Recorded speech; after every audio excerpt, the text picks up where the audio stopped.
क्या कि सेकंड वाले पार्ट में हाइड्रोलाइसिस हुआ है ना, हाँ तो डबल बॉन्ड OH ऐड हो गया। ठीक है, उसके बाद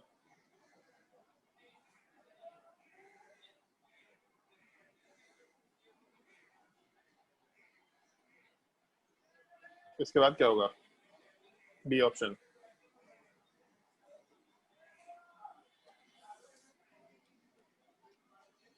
बोलो भाई।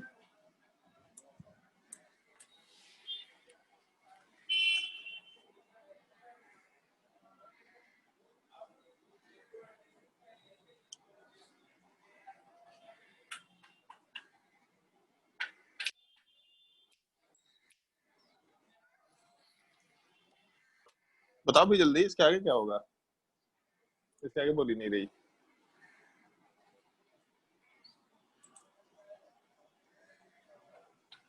ये क्या काम कराता है? रेड फास्फोरस और एचआई।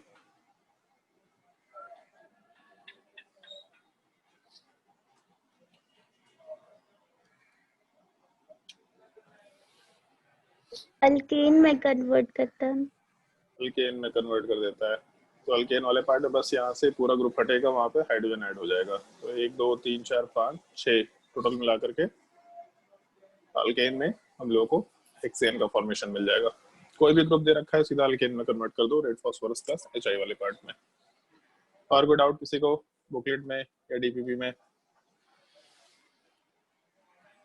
डीपीपी में मेरे हिसाब से शायद ज्यादा भारी सवाल दे रखा है, बुकलेट में तो रिलेटिवली इजी सवाल है। बुकलेट में बस केवल उसके एप्लीकेशन के ऊपर बेस्ड कुछ सवाल है जो एकदम बिल्कुल सिंपल एलिमेंट्री सवाल होने चाहिए। और कोई डाउट किसी को बुकलेट में?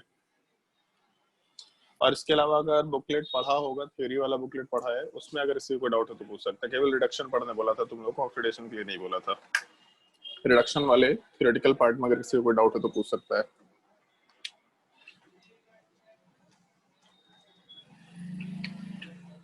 किसी को कोई डाउट नहीं है रिडक्शन वाले थ्योरेटिकल पार्ट में? डाउट होना तो चाहिए उसमें मेरे हिसाब से।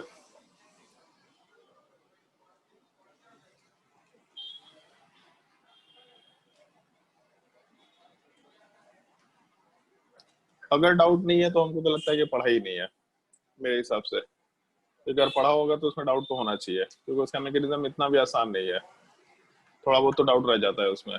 जैसे एक मैकेनिज्म तुम लोग को हम बताए नहीं थे, बोले थे एक बार इसको पढ़ करके देखना। सोडियम के साथ NH3 के प्रेजेंस में अगर हम लोग रिएक्शन कराते हैं अल्काइन का, तो इस केस में हम लोग का सिस अल्कीन क्यों बनता है, सॉरी ट्रांस अल्कीन क्यों बनता है। इस चीज के लिए पढ़ने बोले थे इस चीज को, कि ट्रांस अल्कीन क्यों बनता है, इस चीज को एक बार रीड करके देखना। इसमें भी कोई डाउट नहीं है, क्योंकि इसी वाले पार्ट में मतलब बिर्च रिडक्शन भी बोलते हैं इस चीज को। और इसी बिर्च रिडक्शन में एक और पार्ट आता है, बेंजीन वाले पार्ट का भी हम लोग रिडक्शन कराते हैं। तो बेंजीन वाले पार्ट में यहाँ पे पैरेलल में डबल बॉन्ड बनता है। वो पैरेलल में डबल बॉन्ड तो बनाना ही होता है, बट अगर बेंजीन रिंग के ऊपर कोई ग्रुप होता है तो उस ग्रुप की वजह से भी फर्क पड़ता है कि ग्रुप वाला पार्ट प्लस एम है या माइनस एम है। उसके हिसाब से जो डबल बॉन्ड है इधर इस टाइप का बनेगा, या फिर ग्रुप के रिस्पेक्ट में डबल बॉन्ड वाला पार्ट अटैच नहीं रहेगा ग्रुप वाले पार्ट से, उसके जस्ट आजू बाजू वाले कार्बन पर रहेगा। तो ये दोनों में से कौन सा प्रोडक्ट बनेगा, मतलब ग्रुप के साथ पाई बॉन्ड रहेगा या ग्रुप को छोड़ करके पाई बॉन्ड रहेगा। ये फर्स्ट वाला पार्ट कब बनेगा, सेकंड वाला पार्ट कब बनेगा, ये थोड़ा बहुत मैकेनिज्म से ओरिएंटेड पार्ट रहता है। अगर पढ़ के ये चीज समझ में आ गया तो बहुत अच्छी बात है, फिर तुमको रिएक्शन मैकेनिज्म का फंडा समझ में आ चुका है। बट अगर पढ़े ही नहीं है तो फिर तो हम क्या ही बोलेंगे, तो तुम लोग तो है ना लायक। हमको डाउट है कि लोग पढ़े होंगे और उन लोगों को समझ में आ गया होगा, हमको हाईली डाउट है। शिवम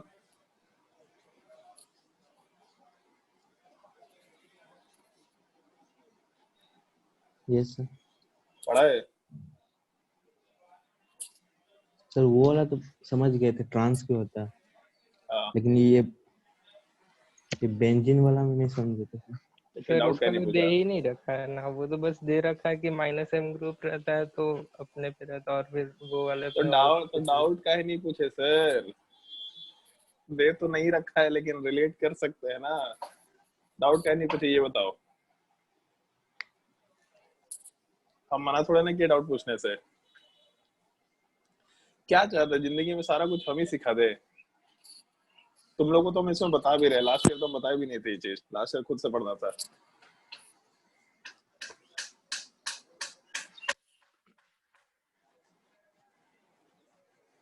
ऑर्गेनिक केमिस्ट्री में सब कुछ हम लोग के सिखाने का नहीं होता है, इस एक चीज को ध्यान रखो। कुछ कुछ चीजें हैं जो बेसिक मैकेनिज्म से रिलेटेड होता है, वो सब चीज बताने का जरूरी होता है। आज बताते हो उस चीज को, रेड फास्फोरस प्लस HI, चलो ध्यान दो। और डाउट है तो पूछ लिया करो, उसमें ज्यादा सोचने की जरूरत नहीं है। एक तो मैकेनिज्म वाले पार्ट में, बिर्च रिडक्शन वाले पार्ट का मैकेनिज्म थोड़ा काम का है, मतलब बहुत ज्यादा काम का नहीं है, बट फिर भी बिर्च रिडक्शन वाले पार्ट में जो रिएजेंट है वो सोडियम के साथ हम लोग अमोनिया लेके चलते हैं, और इस केस में हम लोग टर्नल अल्काइन यूज मतलब सॉरी अल्काइन वाले पार्ट का हम लोग ट्रांस स्ट्रक्चर बना सकते हैं। जैसे R से ट्रिपल बॉन्ड C दे रखा और R दे रखा। अगर इसका रिएक्शन हम लोग सोडियम के साथ कराते हैं इन द प्रेजेंस ऑफ NH3, तो प्रोडक्ट वाले पार्ट में हम लोगों को ट्रांस अल्कीन का फॉर्मेशन मिल जाएगा।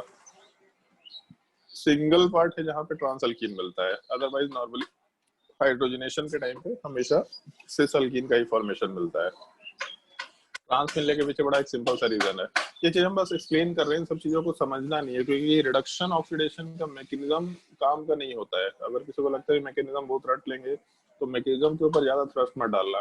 रिडक्शन ऑक्सीडेशन का सवाल अगर कहीं पूछेगा तो प्रिसाइजली वो सीक्वेंशियल रिएक्शन में डाल के पूछा करेगा, तो इसीलिए बहुत ज्यादा काम का नहीं है। हाइड्रोजनेशन का स्टीरियोकेमिस्ट्री वाला पार्ट मालूम होना चाहिए, हाइड्रोजनेशन एक इम्पोर्टेंट टॉपिक है, अदरवाइज बाकी सब में मैकेनिज्म ज्यादा काम का नहीं है। सबसे पहले तो ये चीज होता है, ये एक छोटा सा फैक्ट ध्यान भी रखना अपने को, ये जस्ट हम लोग अब डिस्कशन में यूज करना शुरू करेंगे। जैसे हम देख रहे थे डीपीपी में, तो डीपीपी के सीक्वेंस में अगला जो टॉपिक हम लोग को डिस्कस करना है वो तुम्हारा ये है, रिडक्शन के बाद अल्कीन अल्काइन का रिएक्शन, उसके बाद फ्री रेडिकल मैकेनिज्म। तो फ्री रेडिकल में हम लोग इस पॉइंट का डिस्कशन करेंगे। जैसे अगर मेटल वाला पार्ट दे रखा, तो मेटल वाले पार्ट का जब भी रिएक्शन दे रखा होगा तो हमेशा एक चीज ध्यान रखना, मेटल इलेक्ट्रोपॉजिटिव नेचर का होता है। जैसे अभी तक हम तुम लोगों को जो भी चीज सिखाया उसमें ये चीज बोले थे कि सबसे पहले एसिड बेस सोचना, फिर उसके बाद ये सोचना कि न्यूक्लियोफिलिक एडिशन में क्या क्या पॉसिबिलिटी हो सकता है। तो हमेशा कुछ नहीं समझ में आता है तो एसिड बेस से शुरुआत करना होता है। तो सिमिलर टाइप से अगर मेटल दे रखा होगा तो हमेशा मेटल इलेक्ट्रॉन लूज करता है ये सोचते हुए काम करना है। तो अगर मेटल इलेक्ट्रॉन लूज करेगा मतलब Na वाला पार्ट एक इलेक्ट्रॉन लूज करके Na प्लस और एक इलेक्ट्रॉन बाहर निकालेगा। अब उसके बाद हम लोग बचपन से यही सुनते आ रहे हैं बॉन्ड का फॉर्मेशन क्यों होता है, तो सिंपल सी बात है, बॉन्ड का फॉर्मेशन ऑक्टेट कंप्लीट करने के लिए होता है। अगर कोई शेयरिंग ऑफ इलेक्ट्रॉन करता है तो शेयरिंग ऑफ इलेक्ट्रॉन बहुत अच्छा चीज तो नहीं है, उसके पास इलेक्ट्रॉन आ रहा है लेकिन अपना इलेक्ट्रॉन थोड़ा बहुत जा भी रहा है। तो अगर किसी को, किसी भी एटम को एक इलेक्ट्रॉन कहीं से मिल रहा है, प्रेफरेबली इजीली मिल रहा है, तो उस फॉर्मेट में जाना ज्यादा प्रेफर करेगा। तो अगर हम लोग का ये RC ट्रिपल बॉन्ड वाला पार्ट है, तो अगर इसको एक इलेक्ट्रॉन मिल रहा तो इस स्टेप को ढंग से समझना। जैसे अगर मान लो दो एटम के बीच में बॉन्ड है, तो वो सेम एटम है दूसरा एटम है इससे मतलब नहीं है, बट अगर डिफरेंट एटम हुआ तो प्रेफरेबली ये चीज होता है कि जैसे दो इलेक्ट्रॉन्स है, दोनों एक एक एटम का इलेक्ट्रॉन है, ए का एक इलेक्ट्रॉन बी का एक इलेक्ट्रॉन, सिंपल सा चीज है। अगर हम लोग इन दोनों में मान के चलते हैं कि electronegativity of B greater than A है, एक असम्पशन लेके चल रहा है, तो ज्यादा इलेक्ट्रोनेगेटिव एटम अपने ऊपर नेगेटिव चार्ज रखना चाहेगा, प्रेफरेबली ऐसा होता है। ये बचपन से सुनते आ रहे हैं, उसी चीज का एप्लीकेशन बोल सकते हैं कि जो एक इलेक्ट्रॉन है वो ज्यादा इलेक्ट्रोनेगेटिव एटम पे ऐड होना चाहेगा प्रेफरेबली, और अगर एक इलेक्ट्रॉन का मूवमेंट होता है तो हाफ एरो बनाएंगे हम लोग, ठीक है, फुल एरो ऐसे टाइप से नहीं बना रहे। तो अगर एक इलेक्ट्रॉन गया बी पे, तो बी वाला पार्ट एक इलेक्ट्रॉन शेयर करके अपना ऑक्टेट पूरा करा पा रहा है, मतलब जैसे एक इलेक्ट्रॉन शेयर किया तो ए की तरफ से उसको एक इलेक्ट्रॉन मिल गया, उसका ऑक्टेट पूरा हो गया। तो अगर बी को डायरेक्टली एक इलेक्ट्रॉन कहीं से मिल जा रहा है तो ज्यादा बेटर है कि बी वाला पार्ट आराम से उस एक इलेक्ट्रॉन को एक्सेप्ट करके अपना ऑक्टेट कंप्लीट कर ले। जैसे ही बी को एक इलेक्ट्रॉन बाहर से मिल जाएगा तो उसको ए के तरफ से इलेक्ट्रॉन की जरूरत नहीं पड़ेगी, वो उसको छोड़ देगा। बट जब छोड़ेगा तो अपना इलेक्ट्रॉन लेके वापस हटना चाहेगा, मतलब अगर बी को कहीं बाहर से इलेक्ट्रॉन मिल गया तो जो अपना इलेक्ट्रॉन शेयर कर रखा था उसको वापस खींच लेगा और आराम से ए वाले पार्ट को अपने इलेक्ट्रॉन के साथ वापस भेज देगा। बी वाला पार्ट अपना खुद का इलेक्ट्रॉन लेकर के वापस आ जाएगा, और उसके अलावा क्योंकि एक इलेक्ट्रॉन बाहर से अभी आ गया, इसका मतलब एक नेगेटिव चार्ज मेंशन कर सकते हैं हम लोग। तो जब भी कभी दो एटम्स में किसी एक एटम पे इलेक्ट्रॉन ऐड होगा, कोई एक ही इलेक्ट्रॉन ऐड होगा, तो उस केस में वो बॉन्ड को ब्रेक करके जिसके ऊपर इलेक्ट्रॉन ऐड हुआ उस पर नेगेटिव चार्ज और सामने वाले पे रेडिकल बना सकते हैं आराम से। तो हम लोग अगर इसी कंसेप्ट को ऊपर वाले पार्ट में अप्लाई करें तो ट्रिपल बॉन्ड में से हम लोग ऐसा कर सकते हैं कि कोई एक बॉन्ड के इलेक्ट्रॉन को कंसिडर कर लिया किसी भी एक कार्बन पे, क्योंकि दोनों एटम सेम है तो इलेक्ट्रॉन कहीं भी ऐड करो फर्क नहीं पड़ रहा। किसी भी एक कार्बन पे इलेक्ट्रॉन को ऐड कराए तो दूसरा इलेक्ट्रॉन जो उसका था खुद का उसको लेके वो हटना चाहेगा, तो मजबूरी में फिर कार्बन को मतलब दूसरे कार्बन को अपना इलेक्ट्रॉन लेके हटना पड़ेगा। इसके वजह से आर के साथ कार्बन के ट्रिपल बॉन्ड में से एक बॉन्ड ब्रेक हो जाएगा और उसके बाद एक एटम पे एक इलेक्ट्रॉन बचा रह जाएगा और दूसरे एटम पे एक खुद का इलेक्ट्रॉन था और एक बाहर का इलेक्ट्रॉन आ गया, मतलब माइनस चार्ज। जब भी कभी एक एटम पे नेगेटिव चार्ज होगा एक बॉन्ड में, मतलब पेयर ऑफ इलेक्ट्रॉन है, एक खुद का इलेक्ट्रॉन और एक बाहर का इलेक्ट्रॉन, तो एक कार्बन पे रेडिकल और एक कार्बन पे नेगेटिव चार्ज बन गया। अब अगर हम लोग थोड़ा बहुत इलेक्ट्रॉनिक रिपल्शन का ध्यान रखें तो इलेक्ट्रॉनिक रिपल्शन की वजह से ये दोनों एटम ज्यादा डिस्टेंस पे जाना चाहेंगे, फिर दोनों इलेक्ट्रॉन ज्यादा डिस्टेंस पे जाना चाहेंगे, क्योंकि दोनों के ऊपर नेगेटिव चार्ज है तो दोनों नेगेटिव चार्ज चाहेगा कि मैक्सिमम डिस्टेंस पे रहे। तो इलेक्ट्रॉनिक रिपल्शन को मिनिमाइज करने के लिए हम लोगों का कार्बन का जो रेडिकल है और कार्बन का जो नेगेटिव चार्ज है ये अपने आप को ट्रांसपोजिशन में रखना चाहेगा। इस वजह से केवल इलेक्ट्रॉनिक रिपल्शन का ये फैक्टर आता है नेगेटिव चार्ज और अनपेयर्ड इलेक्ट्रॉन के बीच में। इसके वजह से यहाँ वाले पार्ट पे हम लोग का ट्रांस स्ट्रक्चर एग्जिस्ट करना शुरू करता है। इसके बाद के स्टेप में ज्यादा कोई डिफिकल्टी नहीं है। इसके बाद फिर से एसिड बेस रिएक्शन है। NH3 जो है उस NH3 वाले पार्ट में हम लोग का जो एक हाइड्रोजन है, तो जैसे यहाँ पे अब sp2 कार्बन रह गया, sp कार्बन नहीं बच गया है। sp2 कार्बन वाला पार्ट का इलेक्ट्रोनेगेटिविटी कम होता है नाइट्रोजन से, ये हम लोग को मालूम है कि sp कार्बन का इलेक्ट्रोनेगेटिविटी ज्यादा होता है sp3 नाइट्रोजन से, इसमें दिक्कत नहीं है। लेकिन sp2 कार्बन अगर ले लें तो इसका इलेक्ट्रोनेगेटिविटी वापस से कम होता है as compared to sp3 nitrogen. ये सिंपल सा कंसेप्ट है जो हम लोग यहाँ पे यूटिलाइज कर सकते हैं।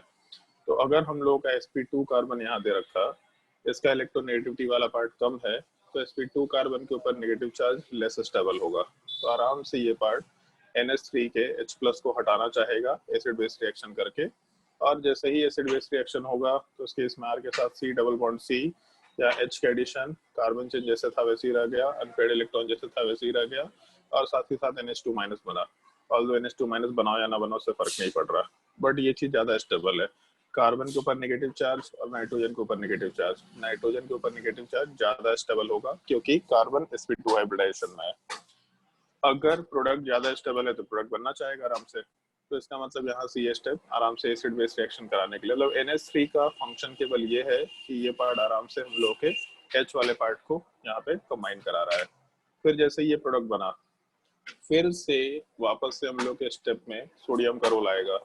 सोडियम वाला पार्ट फिर से एक इलेक्ट्रॉन लूज करके Na+ बनाएगा और साथ ही साथ एक इलेक्ट्रॉन, और इस बार ये जो इलेक्ट्रॉन है इस बार जिस कार्बन के ऊपर रेडिकल है उसी के ऊपर जाएगा क्योंकि उसको एक इलेक्ट्रॉन की जरूरत है। तो हम लोग के प्रोडक्ट में R के साथ C डबल बॉन्ड C और एक H जैसा था वैसे ही रह गया, जिसके ऊपर एक अनपेयर्ड इलेक्ट्रॉन था उस पर एक और इलेक्ट्रॉन का एडिशन हो गया। इसका मतलब 2 इलेक्ट्रॉन रह गया तो एक नेगेटिव चार्ज का फॉर्मेशन हो गया। तो R C double bond C R आराम से ये प्रोडक्ट का फॉर्मेशन कंसिडर किए। तो प्रोडक्ट वाले पार्ट में हम लोग का जैसे ही यहाँ नेगेटिव चार्ज आया, फिर से ये पार्ट NH3 के हाइड्रोजन के साथ कंबाइन करके आराम से एसिड बेस रिएक्शन कराया और प्रोडक्ट वाले पार्ट में दोनों तरफ हाइड्रोजन का एडिशन हो गया। इसका मतलब ट्रांस अल्कीन का फॉर्मेशन हो गया। ये हम लोग का एक नॉर्मल स्टेप है जो हम लोग आराम से मेंशन करते हुए काम कर सकते हैं, मतलब ट्रांस अल्कीन का फॉर्मेशन का स्टेप मेंशन करते हुए काम कर सकते हैं। तो अगर हम लोग एक अल्काइन वाले पार्ट में सोडियम के साथ NH3 का रिएक्शन कराते हैं तो ऐसे ट्रांस अल्कीन का फॉर्मेशन हो सकता है। बट इसमें 2-3 पॉइंट्स है जो अपने को ध्यान रखना होता है। एक पॉइंट ये, अगर हम लोग के पास टर्मिनल अल्काइन है, टर्मिनल अल्काइन का मतलब हो गया बिल्कुल लास्ट वाले कार्बन के ऊपर हम लोग का अल्काइन वाला पार्ट होगा।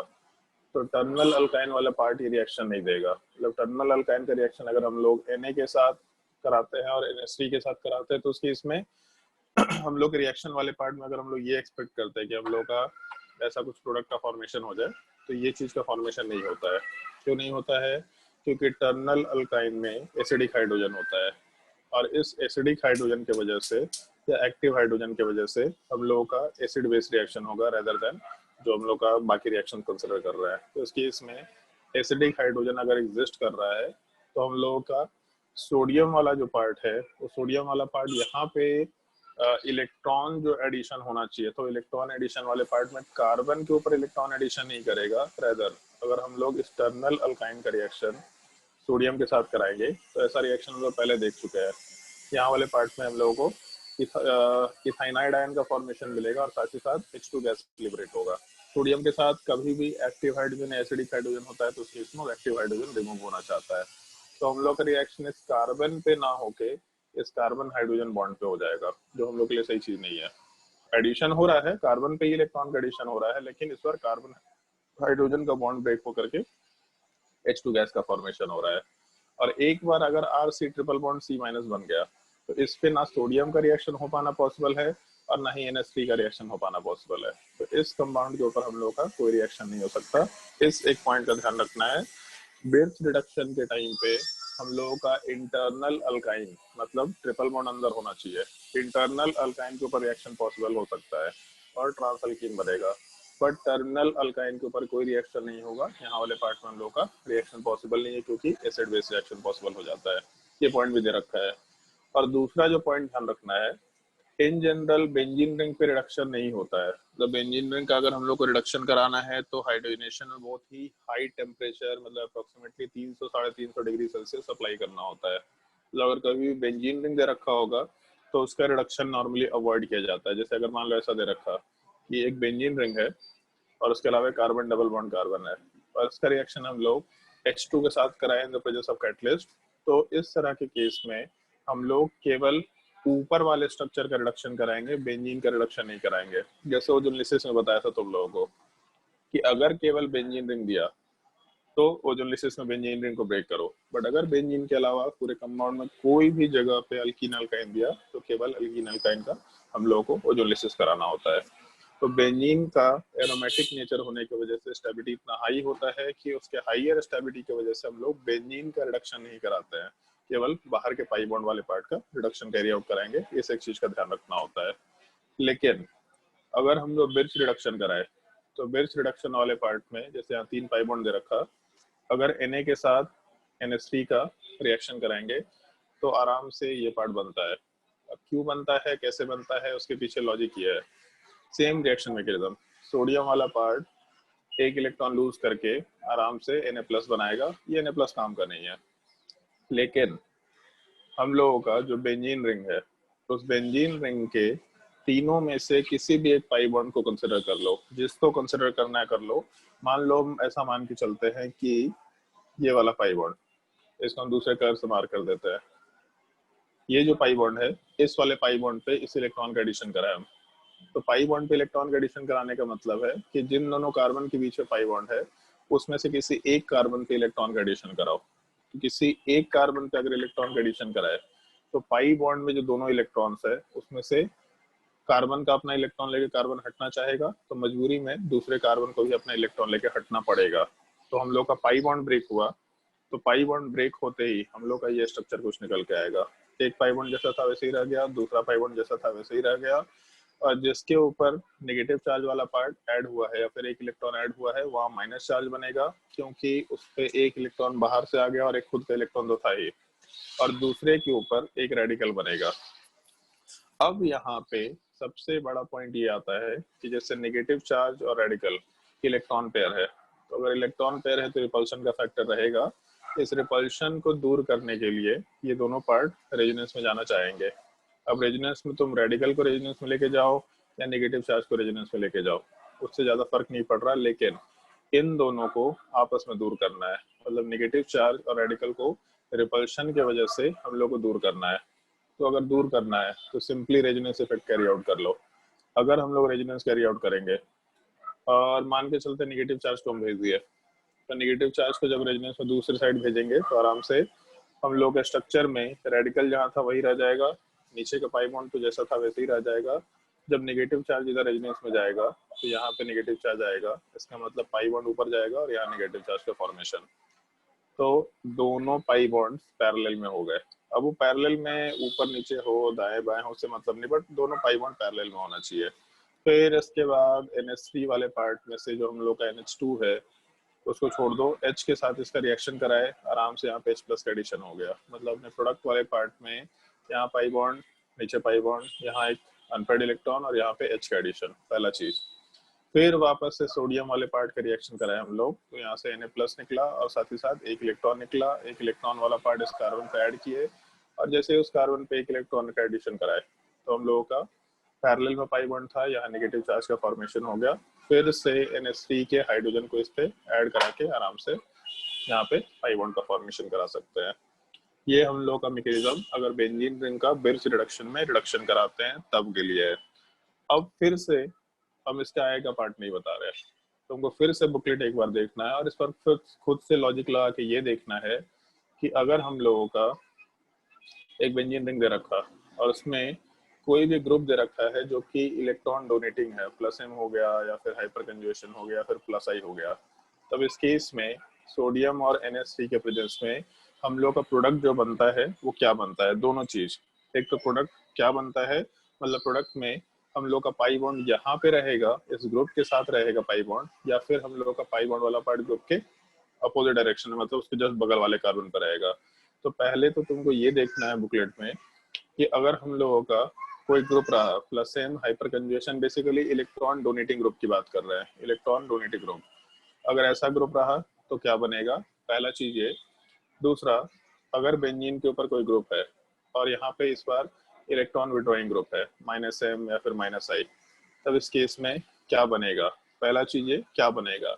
दूसरा चीज ये सोचना है कि क्यों बनेगा ऐसा, मतलब हम लोगों का पाई बॉन्ड वाला पार्ट अगर ऐसा बनता है तो ऐसा क्यों बन रहा है, अगर पाई बॉन्ड वाला पार्ट ये बन रहा है तो ऐसा क्यों बन रहा है। तो ये दोनों चीज तुमको ये सोचते हुए काम करना है कि ऊपर का अगर हम मैकेनिज्म कंसिडर करें यहाँ से लेकर के आगे तक का पार्ट, तो इस मैकेनिज्म के हिसाब से हम लोगों का बिर्च रिडक्शन के टाइम पे पाई बॉन्ड वाला पार्ट यहाँ पे बनेगा कि यहाँ बनेगा, ये तुम्हारे बुकलेट में दे रखा है, बट क्यों बनेगा इसका लॉजिक आराम से इस मैकेनिज्म वाले पार्ट से सोचा जा सकता है, बहुत मुश्किल नहीं है, सोच के देखना। अगर कोई डाउट होगा तो फिर से नेक्स्ट क्लास से पूछ लेना। तो तुम्हारे रिडक्शन में यही 2-3 जो मैकेनिज्म बताए, ये 2-3 मैकेनिज्म ही काम का होता है। ये बेंजीन वाला पार्ट का मैकेनिज्म याद रखो, अगर सवाल पूछेगा तो मैकेनिज्म मैटर करेगा थोड़ा, उसके हिसाब से ही सोच लिया करना। याद मत करो कि इलेक्ट्रॉन डोनेटिंग ग्रुप था तो ये बनता है, इलेक्ट्रॉन विड्रॉइंग ग्रुप था तो ये बनता है, कितना चीज याद रखेंगे। तो इसलिए मैकेनिज्म याद रखो कि ऐसा ऐसा होता है तो उसके हिसाब से ऐसा प्रोडक्ट बना सकता है, ज्यादा बेटर होगा। तो ये चीज सोचना, ये दोनों में क्या प्रोडक्ट बनेगा और क्यों ऐसा बन सकता है, उल्टा प्रोडक्ट क्यों नहीं बन रहा। और कोई डाउट किसी को? और पढ़ो, जो लोग रिडक्शन ऑक्सीडेशन नहीं पढ़ रखे हैं उसको एक बार रीड करके देखो। ये टॉपिक ऐसा है जो तुमको खुद से सीखना है, मेरे सिखाने से टॉपिक नहीं सीख सकते। इसमें रिएजेंट्स याद रखने होंगे और प्रोडक्ट बनाना आना चाहिए। रिएजेंट याद होगा, प्रोडक्ट बनाना है, रिएजेंट याद होगा, प्रोडक्ट बनाना है। ये प्रैक्टिस करने वाला चीज है। मतलब इससे पहले हम बोलते थे कि लॉजिक सीखो, रेगुलर क्लासेस करो, एक एक चीजें कंटिन्यूटी में होनी चाहिए, बट रिडक्शन ऑक्सीडेशन हम ना पढ़ाए, बाद में पढ़ाए, पहला टॉपिक में पढ़ाए, कोई फर्क नहीं पड़ रहा है तुमको लास्टली, क्योंकि ये रिएक्शन मैकेनिज्म में इन सब का मैकेनिज्म नहीं दे रखा है कहीं भी, तो मैकेनिज्म तुमको ध्यान नहीं रखना है। बट हर एक का एप्लीकेशन, ये रिएक्टेंट होगा तो क्या प्रोडक्ट बनेगा, ये रिएक्टेंट होगा तो क्या प्रोडक्ट बनेगा, ये बिल्कुल रटा होना चाहिए। अगर नहीं रटेंगे तो फिर सवाल नहीं सॉल्व होगा।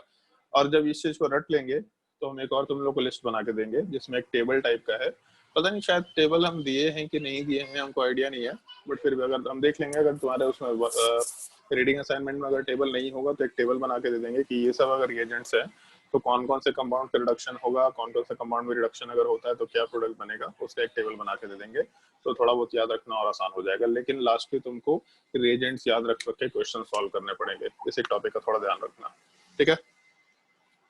और एक और चीज, आज तो शायद तुम लोगों को न्यूज़पेपर में दिखा होगा आज या कल परसों कि शायद बोर्ड का सिलेबस और भी रिड्यूस होने की बात हो रही है और एग्जाम 1 महीना डिले होगा। 1 महीना डिले होने का मतलब है कि जेईई मेंस का एग्जाम भी 1 महीना डिले होगा ही होगा, जो हम एक्सपेक्ट कर रहे हैं। लेकिन तुम लोग एक चीज समझ जाओ कि तुम लोग के लिए बहुत मुश्किल होने वाला ये जेईई जेईई मतलब स्पेसिफिकली तुम्हारा जो जनवरी वाला जेईई है, जितने 12 पास के स्टूडेंट है जितने, उसमें से 2 को छोड़ के सब ड्रॉप कर रहे हैं। जो उज्जवल है जिसका 99% आया है वो भी ड्रॉप कर रहा है, और वो प्रॉपरली ड्रॉप ही कर रहा है, कॉलेज में एडमिशन नहीं ले रहा। तुम लोगों के लिए बहुत बड़ी बात होगी सर, जेईई मेंस में उसको 10,000 में तो कंप्यूटर साइंस मिल रहा है, तो उसको 10,000 में हमको लगता है कि जमशेदपुर भी आई में कंप्यूटर साइंस मिल जाएगा आराम से, लेकिन वो ड्रॉप कर रहा है। अब सोच लो कि वो अगर ड्रॉप कर रहा है तो उससे कंपटीशन है तुम्हारा। आदित्य गौतम ड्रॉप कर रहा है, अभिषेक ड्रॉप कर रहा है, मतलब ये सब लोग ऐसे हैं जिनका 97 98 परसेंटाइल मार्क्स आ रखा है। जी एडवांस भी क्लियर हुआ है, अच्छा रैंक नहीं आया, 18,000 17,000 टाइप से रैंक आया है। ये सब लोग ड्रॉप कर रहे हैं और इनका कंपटीशन जनवरी वाले मेंस में है तुम्हारे साथ, तो इनको तैयारी नहीं करना है। इन लोग केवल क्वेश्चन सॉल्व करना है। मेरा सबसे बात हुआ, जितने लोग थे सबसे बात हुआ, सब लोग यही पूछने के लिए सर क्या करें।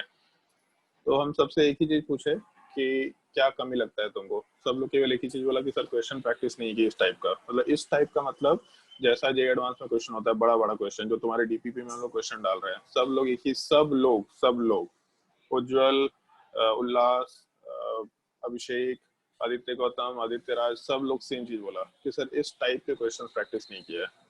तो सब अभी 2 महीने केवल जो इस टाइप का क्वेश्चन बोल रहे हैं ना, बड़े बड़े क्वेश्चन केवल ये प्रैक्टिस करेगा। तुम लोगों के लिए बहुत भारी मुश्किल टाइम आने वाला है, ये थोड़ा समझना पड़ेगा तुम लोगों को। अगर एकदम थोड़ा भी लाइटली होकर तैयारी कर रहे हैं तो फिर बहुत घटिया रैंक आने वाला है। मतलब परसेंटाइल में तुम लोग का 90 परसेंटाइल आएगा आराम से। 90 परसेंटाइल का मतलब लखपति बनेंगे आराम से। तो ऐसे लखपति बनना अच्छा चीज होता है, लेकिन यहाँ लखपति बनना अच्छा चीज नहीं है, थोड़ा समझ लेना इस चीज को। यहाँ पे लखपति वाला चीज मतलब जीरो काउंट करते रहना है रैंक के पीछे, ऐसा काउंट करना है, अरे मेरा 1 0 है कि 2 0 है, मतलब 5 0 है कि 6 0, इसी काउंट करने में कंफ्यूजन रहेगा। तो लखपति बनने की कोशिश मत करना।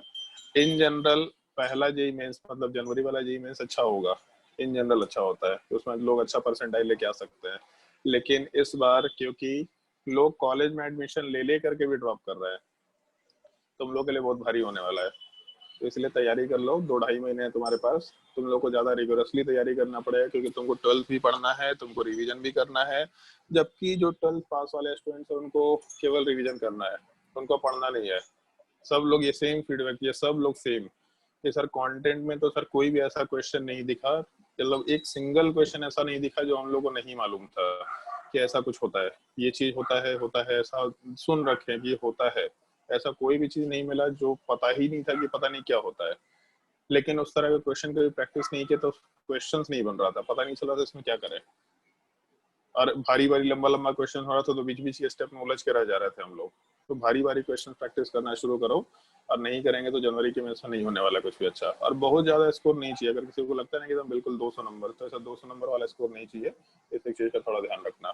बट जनवरी वाले में कॉम्पिटिशन बहुत टफ होने वाला है, तुम लोगों के लिए बहुत टफ होने वाला है। और वो भी अगर मान लो हम जैसा एक्सपेक्ट कर रहे हैं कि 1 महीना एक्सटेंड हो जाएगा, मतलब जनवरी में एग्जाम 5 या 10 के अराउंड ना हो करके जो हम लोग का लास्ट वीक है, इधर जनवरी लास्ट वीक में होगा या फिर फरवरी फर्स्ट वीक में। हम लोग अपना टेस्ट सीरीज का शेड्यूल भी उसी के हिसाब से बनाया है। तो तुम लोग के लिए और दिक्कत है क्योंकि पासवर्ड बैच वाले लोगों को बहुत टाइम मिल जाएगा। एक एडवांटेज हो सकता है कि अगर लोग 2 महीना में पढ़ के बोर हो गया, बात अलग है, बट अगर पढ़ के बोर नहीं हुआ तो फिर तुम लोग के लिए बहुत मुश्किल हो जाएगा। तो इसलिए थोड़ा मेहनत से पढ़ाई करना शुरू करो। ये रिएजेंट्स वाले पार्ट को ढंग से याद करते जाना, अगर कोई भी उसमें डिफिकल्टी आएगा तो नेक्स्ट क्लास में पूछ लेना। इस रिएक्शन का ये जो लास्ट का 2 पॉइंट बोला, इन दोनों पॉइंट्स को ढंग से देखना है एक बार। अगर इसको समझ में आ गया किसी को भी तो कोई दिक्कत नहीं, अगर नहीं समझ में आया तो आराम से बेहिचक पूछ लेना कि सर ये चीज एक बार बता दीजिए, ये चीज हमको फिर से नहीं समझ में आया। जो भी पॉइंट्स उसमें नहीं समझ में आ रहे पूछ रहे, उसमें कोई दिक्कत नहीं है। मतलब पॉइंट समझना है, लास्टली उसको समझ के रटना है। अगर समझ लेंगे तो रटना आसान हो जाएगा, लेकिन रटना ही पड़ेगा तुम लोग। उसमें ये नहीं कि हम बस समझ करके छोड़ देंगे तो हमसे सवाल बन जाएगा, ऐसा सवाल नहीं बनने वाला है।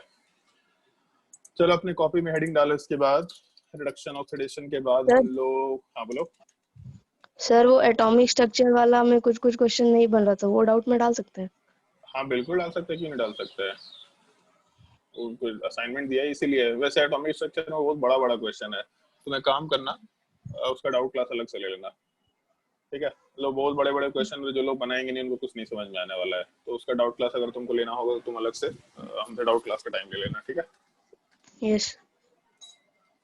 हेडिंग डाल दो इलेक्ट्रोफिलिक एडिशन रिएक्शन।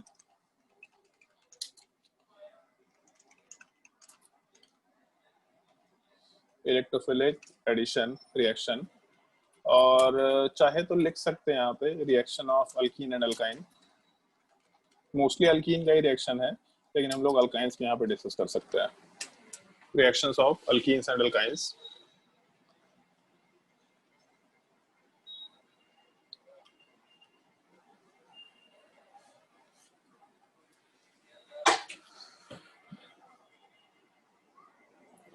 अब तक हम लोगों को बहुत सारा चीज समझ में आ चुका है, मतलब काफी हद तक सारी चीजें समझ में आ चुकी, तो अब इस टॉपिक में हम लोग को ज्यादा कुछ टाइम नहीं लगेगा। ऑलमोस्ट 3 से 4 दिन का टॉपिक होता है, लेकिन तुम लोगों के केस में 2 दिन में ये टॉपिक खत्म हो जाएगा।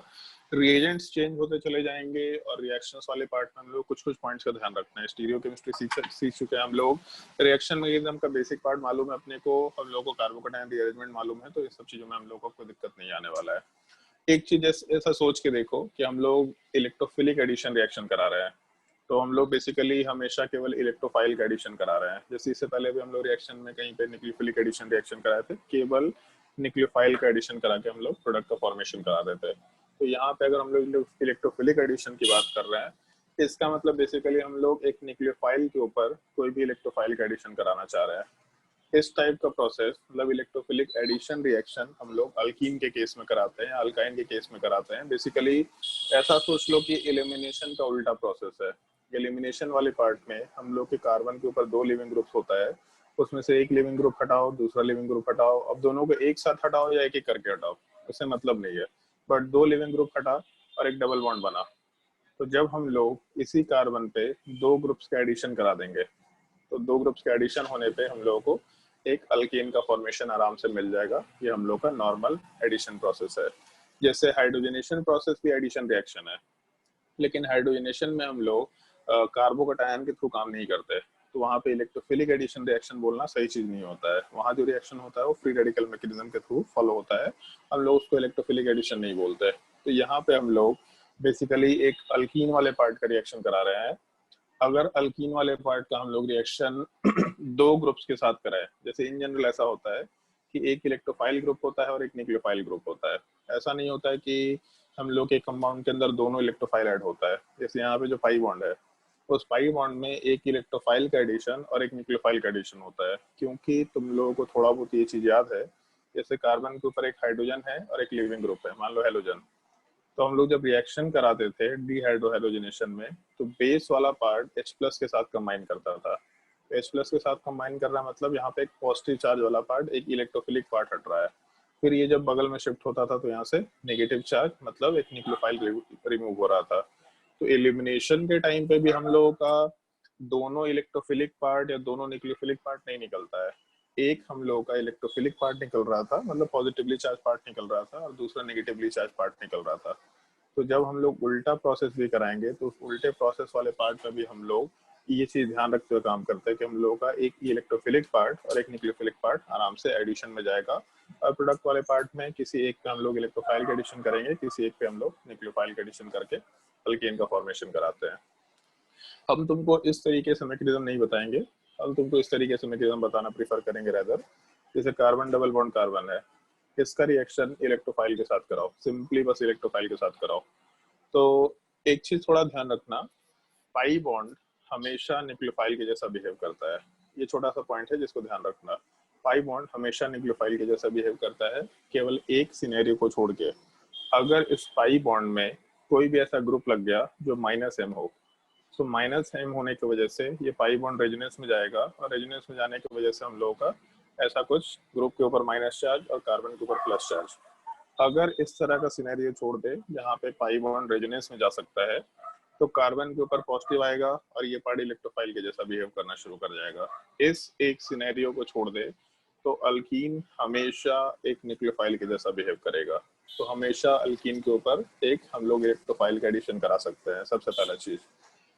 तो नॉर्मली होता क्या है कि जैसे अगर मान लो हम लोग यहाँ पे इलेक्ट्रॉन वाला पार्ट है पाई बॉन्ड में, और इसको हम लोग इलेक्ट्रोफाइल के ऊपर भेजे, तो अपने रेजोनेंस के कंसेप्ट को याद करो थोड़ा बहुत। जैसे अगर मान लो कि हम लोग ऐसा कंसिडर करके चले कि हम लोगों का यहाँ पे पॉजिटिव चार्ज है, अगर यहाँ के पाई बॉन्ड को उठा के हम लोग दूसरे साइड लेके जाते हैं, तो उसके वजह से हम लोग का कार्बन डबल बॉन्ड कार्बन बनता है और यहाँ पॉजिटिव चार्ज का फॉर्मेशन बनता है। तो जैसे एक चीज सोच के देखो कि अगर पाई बॉन्ड को शिफ्ट कराए रेजोनेंस में, तो उसके वजह से हम लोगों का जो बगल वाला कार्बन था, मतलब जो मिड वाला कार्बन था, उस मिड वाले कार्बन का पाई बॉन्ड लेफ्ट साइड से ब्रेक होकर राइट साइड में चला गया। तो मिड वाले कार्बन पे कोई चार्ज नहीं आया। जिस कार्बन का बॉन्ड ब्रेक हुआ है, ये सबसे लेफ्ट वाला पार्ट, इसमें डबल बॉन्ड था, लेकिन प्रोडक्ट के साइड में डबल बॉन्ड नहीं है। मतलब जिस कार्बन का बॉन्ड लूज हो गया, उसके ऊपर हम लोग एक पॉजिटिव चार्ज डालते हुए काम कर रहे हैं। तो सेम टाइप का कंसिडरेशन हम लोग यहाँ पे भी लेके चलेंगे और एप्लीकेशन वाले पार्ट और फिर रिएक्शन मैकेनिज्म में उसी स्टेप को हम लोग ऐड कराते हुए प्रोडक्ट बना सकते हैं। तो जैसे कार्बन डबल बॉन्ड कार्बन में अगर हम लोग इलेक्ट्रोफाइल का एडिशन करेंगे तो दोनों कार्बन में से किसी एक पे इलेक्ट्रोफाइल ऐड होगा और जिस पे इलेक्ट्रोफाइल ऐड होगा उसके जस्ट बगल वाले पे पॉजिटिव चार्ज आएगा। ये हमेशा पहला स्टेप होगा। क्यों ऐसा हो सकता है, इसका एक और भी तरीका हम बता सकते हैं, ऑल्दो ये तरीका कोई तरीका नहीं है, केवल समझने के लिए हम यूज कर रहे हैं इस चीज को। जो कार्बन डबल बॉन्ड कार्बन है, मान लो ये बॉन्ड ब्रेक हुआ और ब्रेक होकर के किसी एक कार्बन के ऊपर नेगेटिव चार्ज चला गया, मतलब ऐसा बॉन्ड ब्रेक होकर के यहाँ चला गया, तो कार्बन के ऊपर नेगेटिव चार्ज और यहाँ प्लस चार्ज। अब उसके बाद हम लोग का जो इलेक्ट्रोफाइल है, आराम से कार्बन अपना नेगेटिव चार्ज इलेक्ट्रोफाइल पे इलेक्ट्रॉन कोऑर्डिनेट करके ऊपर वाले पार्ट में कन्वर्ट होगा।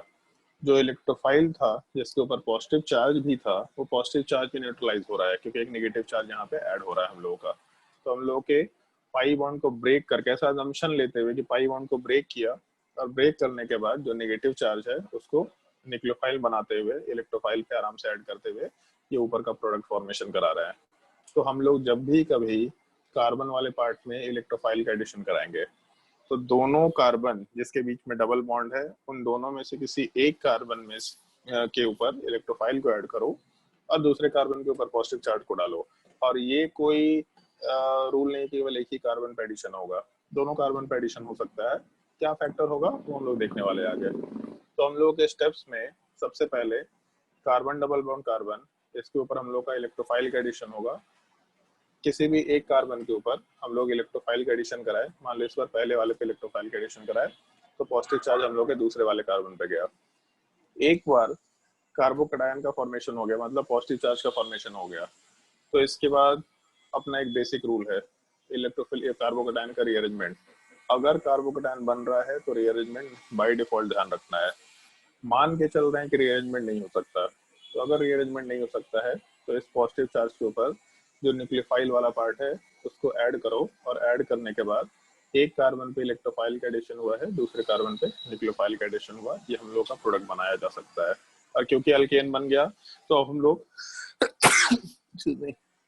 अल्केन बन गया तो हम लोग इससे फर्दर कोई रिएक्शन कराएंगे, इससे हम लोग को कोई मतलब नहीं है। तो पहले स्टेप में इलेक्ट्रोफाइल का एडिशन हुआ, दूसरे स्टेप में न्यूक्लियोफाइल का एडिशन हुआ, मतलब अपने पास दो पॉसिबिलिटी है, दो ही स्टेप है, दोनों में से कोई एक पार्ट रेट डिटरमाइनिंग स्टेप होना चाहिए। लॉजिक लगा के देखो कि दोनों में से कौन सा स्टेप रेट डिटरमाइनिंग स्टेप होना चाहिए। हर एक लॉजिक के साथ सोच करके बताओ कि कौन सा स्टेप रेट डिटरमाइनिंग स्टेप होना चाहिए और क्यों। जिसको जो भी दिमाग में आ रहा है आराम से बता सकते हैं, कोई भी एक पार्ट, मतलब दो स्टेप्स हैं, दोनों में से कौन सा रेट डिटरमाइनिंग स्टेप होगा और क्यों।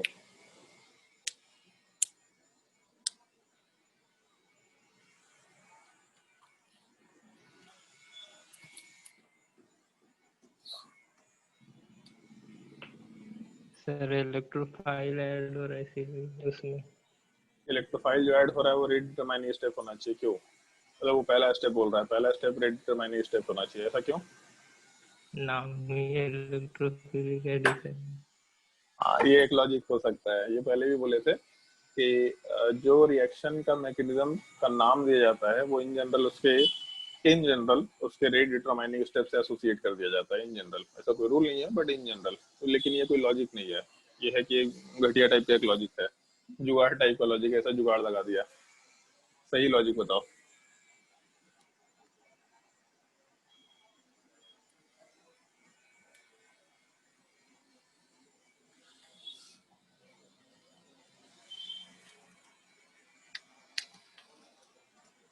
रेट डिटरमाइनिंग स्टेप तो पहला ही पार्ट है, इसमें दिक्कत नहीं है, बट पहला पार्ट रेट डिटरमाइनिंग स्टेप क्यों है बताओ, कोई भी सोच के। क्या रीजन सर समझ में आता बॉन्ड है? ब्रेक हो रहा है, बॉन्ड मतलब इलेक्ट्रॉन्स ट्रांसफर हो रहा है इलेक्ट्रोफिलिक। सबसे पहले स्टेप में एक चीज सोच के देखो, यहाँ वाले स्टेप में एक बॉन्ड बन तो रहा है लेकिन एक पाई बॉन्ड ब्रेक हो रहा है, पहला चीज। और पाई बॉन्ड ब्रेक होने के साथ साथ कार्बोकैटायन बन रहा है। और दूसरे स्टेप में हम लोग का कोई बॉन्ड ब्रेक नहीं हो रहा, केवल बॉन्ड का फॉर्मेशन हो रहा है। तो एक कार्बोकैटायन वाला पार्ट खत्म भी हो रहा है न्यूक्लियोफाइल के साथ, पॉजिटिव नेगेटिव चार्ज अटैच होकर के, प्रोडक्ट का फॉर्मेशन करा रहा है और सिग्मा बॉन्ड का फॉर्मेशन करा रहा है। तो पहले स्टेप में बॉन्ड फॉर्मेशन तो हो रहा है, लेकिन वो बॉन्ड फॉर्मेशन वाला जो पार्ट है वो हो तो रहा है, लेकिन साथ ही साथ एक बॉन्ड ब्रेक कर रहा है और एक अनस्टेबल स्पीसीज कार्बोकेटायन का फॉर्मेशन करा रहा है। जबकि दूसरे स्टेप वाले पार्ट में हम लोग का केवल बॉन्ड फॉर्मेशन ही हो रहा है, और बॉन्ड फॉर्मेशन में भी सिग्मा बॉन्ड फॉर्मेशन हो रहा है। तो ऑब्वियसली बात है, सिग्मा बॉन्ड फॉर्मेशन हम लोग के लिए काफी मतलब रिलेटिवली अच्छा स्टेप है, स्टेबिलिटी वाले पार्ट को बढ़ा रहा है। तो बॉन्ड फॉर्मेशन हम लोग के सेकंड स्टेप को फास्ट करके रखेगा। तो पहले स्टेप में हम लोग आराम से रेट डिटरमाइनिंग स्टेप बोलते हुए काम कर सकते हैं। तो अब मान लो कि अभी तक जो भी हम लोग चीजें पढ़े हैं रेट डिटरमाइनिंग स्टेप के हिसाब से, तो रेट डिटरमाइनिंग स्टेप में कार्बोकेटायन का फॉर्मेशन हो रहा है। अगर कार्बोकेटायन का फॉर्मेशन हो रहा है तो ऑब्वियस सी बात है, जितना स्टेबल कार्बोकेटायन होगा उतना ज्यादा रेट ऑफ रिएक्शन हो सकता है। मतलब जितना स्टेबल कार्बोकेटायन का फॉर्मेशन होगा, रेट ऑफ रिएक्शन उतना ही हाई होगा। ये हम लोग सबसे पहला कंसिडरेशन लेते हुए काम कर सकते हैं। और उसके अलावा क्या है, तो जैसे कभी कभी ऐसा होता है कि कार्बोकेटायन सेम स्टेबिलिटी का बनता है, कभी कभी ऐसा होता है कि सेम कार्बोकेटायन बन रहा है। तो अगर दोनों केसेस में सेम कार्बोकेटायन बन रहा है तब क्या करें, तो उस केस में ये देख लेना कि न्यूक्लियोफाइल मतलब ये जो अल्कीन है वो अल्कीन वाला पार्ट क्या है। अल्कीन जितना ज्यादा न्यूक्लियोफिलिक होगा, क्योंकि हम लोग का सबसे पहला लेक्चर था कि रिएक्टेंट जितना रिएक्टिव होगा उतना ज्यादा तेजी से रिएक्शन होगा। तो अगर कार्बोकेटायन के स्टेबिलिटी से काम नहीं कर पा रहे तो आराम से हम लोग अल्कीन के न्यूक्लियोफिलिक कैरेक्टर मतलब एक डबल बॉन्ड के ऊपर जितने ग्रुप अटैच्ड होंगे इलेक्ट्रॉन डोनेटिंग, उससे यहाँ वाले पार्ट में इलेक्ट्रॉन डेंसिटी उतना ही ज्यादा हाई होगा, और जितना ज्यादा इलेक्ट्रॉन डेंसिटी हाई होगा न्यूक्लियोफिलिक कैरेक्टर उतना ही ज्यादा होगा। ये हम लोग आरडीएस में रेट ऑफ रिएक्शन को कंपेयर करने के लिए बोल सकते हैं। सेकेंड पार्ट, क्योंकि हम लोग का कार्बोकेटायन बन रहा है तो कार्बोकेटायन का फॉर्मेशन हम लोग का आरडीएस है, मतलब कार्बोकेटायन रीअरेंजमेंट वाला पार्ट बाय डिफॉल्ट हम लोग रिएक्शन में इन्वॉल्व करते हुए काम कर सकते हैं। बाकी लास्ट स्टेप में न्यूक्लियोफाइल का एडिशन हो रहा है, कोई दिक्कत नहीं है। तो ये हम लोग का मैकेनिज्म है। तो पहले एक काम करो, सबसे पहले स्टेप में केवल ये रिएक्शन नोट करो, ये जो ऊपर का पार्ट है केवल ये रिएक्शन नोट करो। बाकी मैकेनिज्म तो हम समझा रहे थे, केवल ऊपर वाला रिएक्शन नोट करो और नीचे मैकेनिज्म नोट करना है।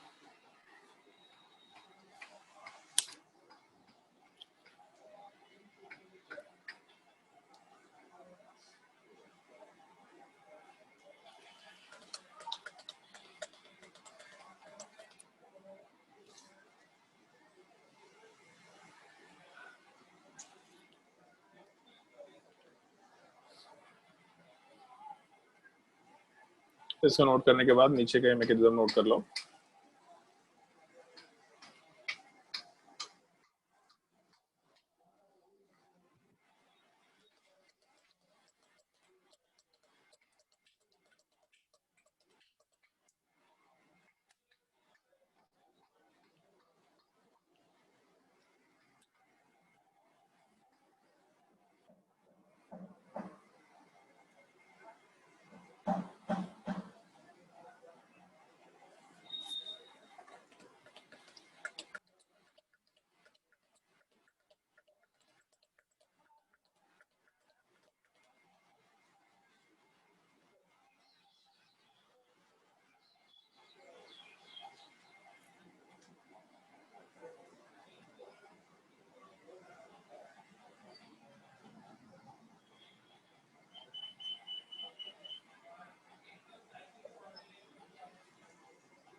और मैकेनिज्म नोट करने के बाद सबसे पहला point, addition of electrophile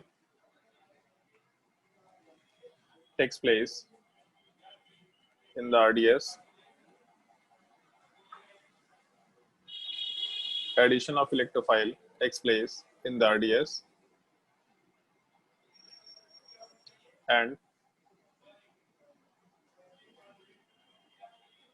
formation of carbocation, bracket में लिख लेना क्लासिकल, नॉन क्लासिकल इसी टॉपिक में पता चलेगा कि नॉन क्लासिकल कार्बोकेटायन का मतलब क्या होता है। Addition of electrophile takes place in the RDS and formation of carbocation takes place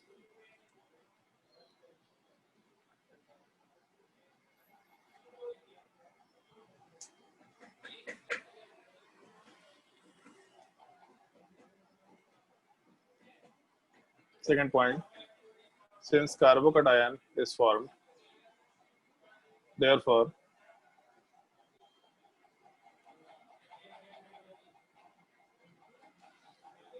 carbocation rearrangement may take place. क्योंकि कार्बोकैटायन का फॉर्मेशन हो रहा है तो इसलिए आराम से कार्बोकैटायन रीअरेंजमेंट करा सकते हैं हम लोग। बहुत ही बेसिक सा फंडा है, कार्बोकैटायन रीअरेंजमेंट तो हो ही सकता है, इसमें कोई लोड नहीं है। क्योंकि कार्बोकैटायन का फॉर्मेशन हो रहा है इसीलिए कार्बोकैटायन रीअरेंजमेंट आराम से हो सकता है।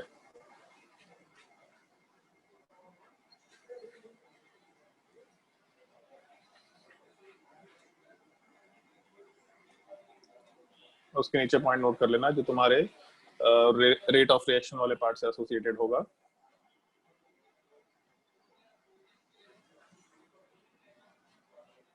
सबसे पहला point, higher carbocation stability, higher rate of reaction. Carbocation जितना ज्यादा स्टेबल होगा रेट ऑफ रिएक्शन उतना ही ज्यादा होगा। सिंपल सा सिनेरियो है। Higher carbocation stability, higher rate of reaction.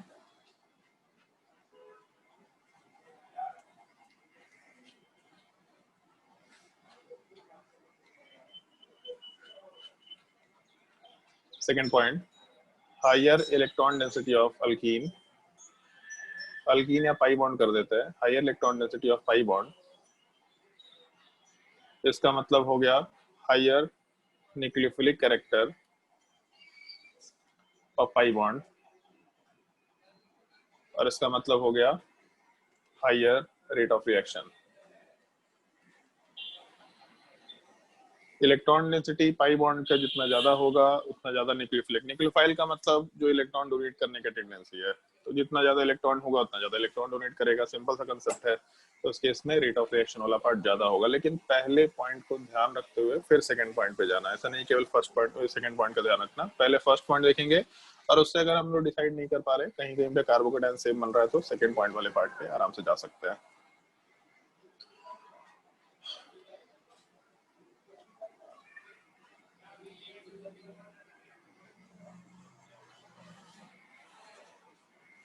Anshu, Anshu तो आज दिखाई नहीं दे रहा। भारती,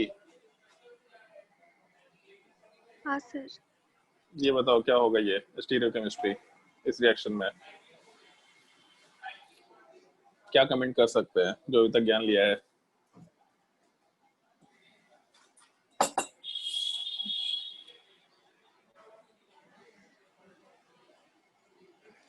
तुम लोग बहुत पहले बोला था कि जैसे जैसे रिएक्शन का टॉपिक आगे जाएगा फिर हम केवल एक एक चीज लिखा करेंगे, बाकी तुमसे पूछेंगे। जिसको अभी तक ऑर्गेनिक केमिस्ट्री समझ में आया वो बता सकता है इस चीज का टॉपिक। बहुत भारी चीज नहीं है, और इसको समझने के लिए हम और थोड़ा सिंप्लीफाई कर सकते हैं इस चीज को। एक मिनट।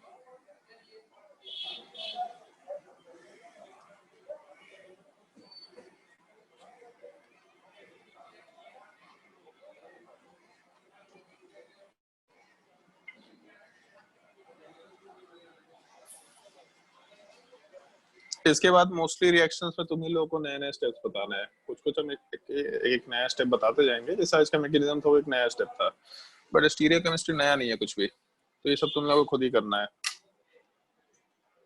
इसीलिए शुरू में बहुत आराम से पढ़ाते हैं ऑर्गेनिक केमिस्ट्री। जिसको सीखना है सीख सकता है, नहीं सीखना है तो उसमें हम क्या करें? बताओ भाई। Bharti,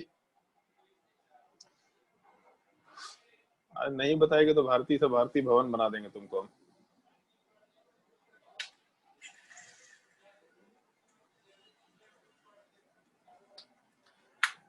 Rahul, Rahul Kalindi, yes sir. बताइए सर क्या होना चाहिए? स्टीरियो केमिस्ट्री पे क्या कमेंट कर सकते हैं?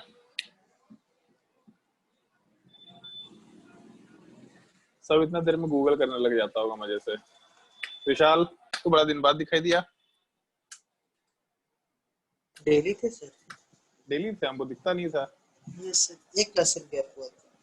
हमको क्या मालूम, तो लास्ट क्लास में नीचे से देख रहे थे, तुम्हारा नाम नहीं दिख रहा था हमको। नहीं सर, कल थे, पिछले क्लास में थे। मेरे पिछले क्लास में था तुम? Yes sir. झूठ बोलेगा जी। सही नहीं सर। अटेंडेंस निकालेंगे हम पिछले क्लास का, देख सर लो। देख लीजिए। बताओ क्या होगा इसमें?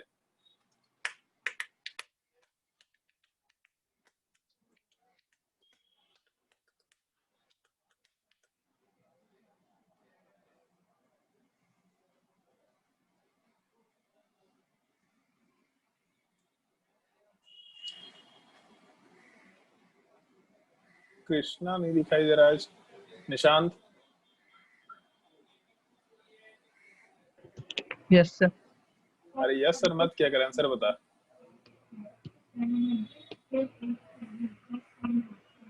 डेविड,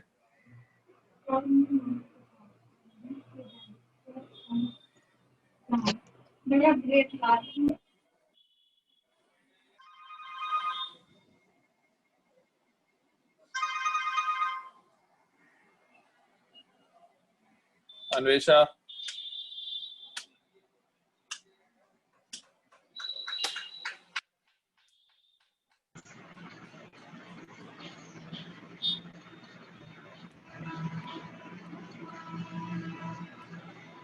अरे ऑडियो अनम्यूट करके ट्रेन का आवाज थोड़े ना सुनाना है। ट्रेन का हॉर्न सुना रही है। आंसर बताओ भाई। अनुज,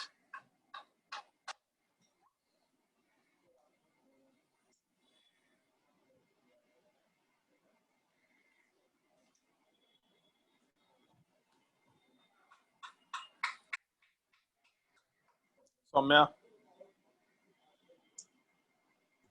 सर टू पॉसिबिलिटी रहेगा, जैसे कि ये इलेक्ट्रोफाइल और न्यूक्लियोफाइल एक प्लेन में रहेगा या फिर अपोजिट में, तो वैसे सिन या एंटी।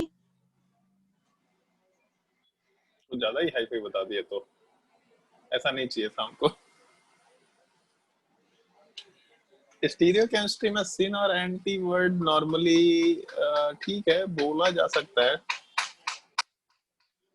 नहीं, ये सेंस में नहीं पूछना चाह रहे थे। ऐसा सिन और एंटी तो केवल हम एक जगह बात की है। शिवम,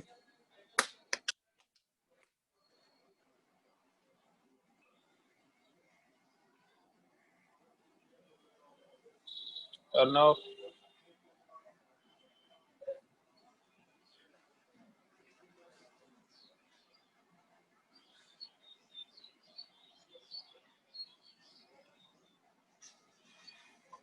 जब भी कभी कोई जनरल पॉइंट बताते हैं ना, तो उसको अच्छे से ध्यान रखा करो। Racemic mixer. अगर हम लोगों का अल्कीन है तो sp2 हाइब्रिडाइजेशन होगा ही होगा, और अल्कीन में अगर कन्वर्ट हो रहा है तो sp3 हाइब्रिडाइजेशन में कन्वर्ट होगा ही होगा। अगर कभी भी sp2 कार्बन sp3 में कन्वर्ट होता है तो हमेशा R+S कॉन्फ़िगरेशन का फॉर्मेशन होगा। अगर हम लोगों का कायरल सेंटर बन रहा है तो अगर sp2 से sp3 में जा रहा है तो हमेशा R+S बनेगा। इस एक लॉजिक को यहाँ पे आराम से वो किया जा सकता है। रेसमिक मिक्सचर बोलना थोड़ा गलत होगा, कोई ऐसा बता सकता है क्यों? तो जैसे सूरज बोला रेसमिक मिक्सचर, यहाँ थोड़ा गलत होगा, क्यों ऐसा? सर उसमें 50% आर और 50% एस होता है। नहीं, वो तो हमको मालूम है 50% आर और एस होता है, इसमें क्या दिक्कत है? इसमें 50% आर और एस क्यों नहीं बनेगा?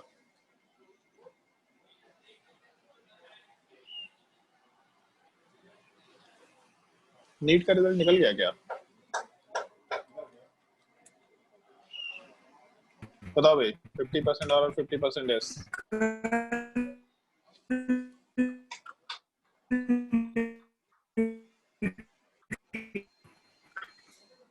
सुमन पॉल, तुमसे हम कोई सवाल ना पूछेंगे ना, तुम जवाब दिया करो, तुम्हारा जवाब आता नहीं है, इधर आधे रास्ते में रह जाता है।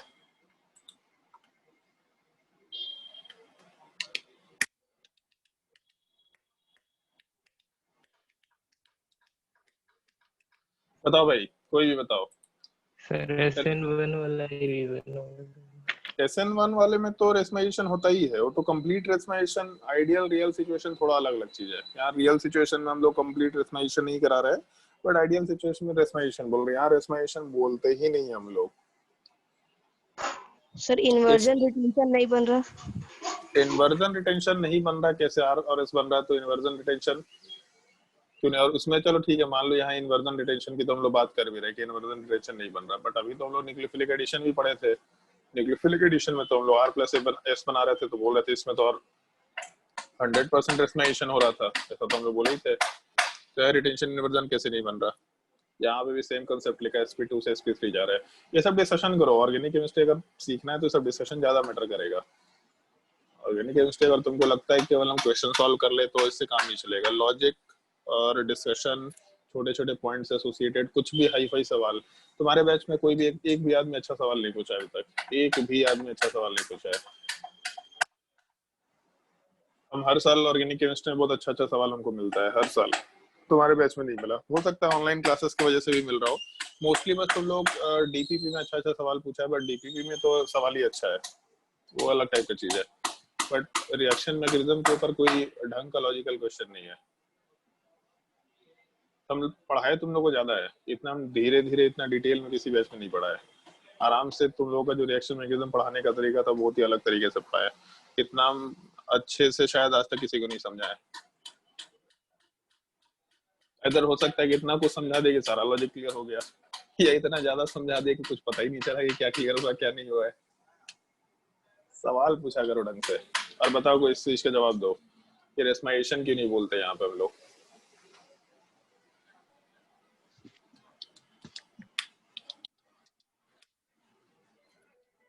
एक तो ये चीज कि अगर हम लोग का अल्कीन है तो 2 कार्बन sp2 है, अगर रिएक्शन होगा तो 2 sp3 बनेगा। और हम लोग मान के चल रहे हैं कि अगर sp3 बन रहा है तो दोनों में कायरल सेंटर जनरेट हो रहा है। अगर एक पे कायरल सेंटर जनरेट होगा तो वहाँ R हो सकता है, सामने वाले में R हो सकता है, यहाँ पे R हो सकता है, सामने वाले में S हो सकता है, यहाँ S हो सकता है, सामने वाले में R हो सकता है, और दोनों में S हो सकता है। तो रेस्माइजेशन तो हो रहा है, लेकिन डायस्टीरियोमर का भी फॉर्मेशन हो रहा है। तो कंप्लीट रेस्माइजेशन बोलना गलत चीज हो जाएगा, क्योंकि 2 कायरल सेंटर जनरेट हो रहे हैं। मतलब इन जनरल हो सकता है, अगर मान के चल रहे हैं कायरल सेंटर जनरेट हो रहा है तो 2 कायरल सेंटर जनरेट हो रहा है। अभी तक हम लोग जो भी टॉपिक पढ़े थे, जैसे न्यूक्लियोफिलिक एडिशन भी था, तो ऑक्सीजन पे कायरल सेंटर जनरेट नहीं होता था क्योंकि 2 लोन पेयर होता था। तो कायरल सेंटर के यहाँ पे केवल आता भी था तो एक ही कार्बन पे आता था। अगर एक ही जगह पे कायरल सेंटर आ रहा है तो R+S हमेशा 50-50 रेशियो होगा। उससे पहले जब SN1 भी पढ़े थे तो SN1 में भी एक ही कायरल सेंटर, मतलब जिस पे लिविंग ग्रुप था वहीं पे कायरल सेंटर आ रहा था, तो वहां पे भी R+S रेस्माइजेशन था। बट इस केस में हम लोगों का 2 जगह पे sp3 हाइब्रिडाइजेशन आ रहा है। मतलब अगर कायरल सेंटर जनरेट होना होगा तो दोनों पे मानते हुए चलेंगे हम लोग। हो सकता है एक पे हो सकता है एक पे भी ना हो, जैसे इस केस में तो एक पे भी नहीं होगा। अगर ऐसा ही कंपाउंड दिया अल्कीन वाले पार्ट में थीन तो कोई कायरल सेंटर जनरेट नहीं होगा।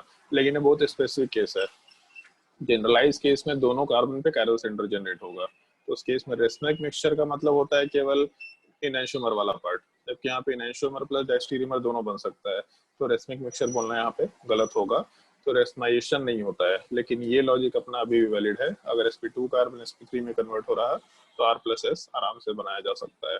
इस एक चीज को ध्यान रखते हुए काम करना और आराम से प्रोडक्ट बना सकते हैं, इसमें कोई ज्यादा लोड नहीं है, नोट कर लो।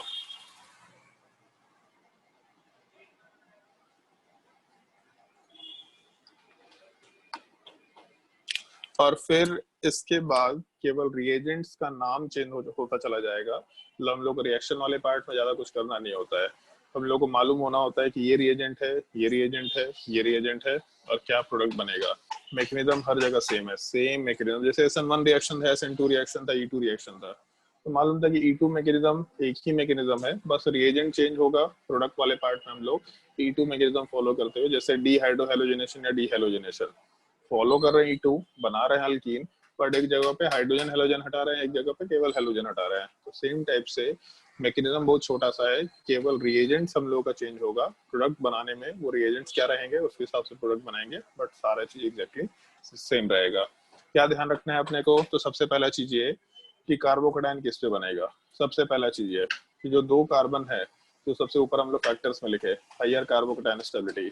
तो प्रोडक्ट बनाते वक्त सबसे पहला काम जो ज्यादा स्टेबल कार्बोकेटाइन है वो बनाओ, और फिर उस कार्बोकेटाइन का रीअरेंजमेंट देखो, वहां से मेजर माइनर प्रोडक्ट हम लोग आराम से बोलते हुए काम कर सकते हैं।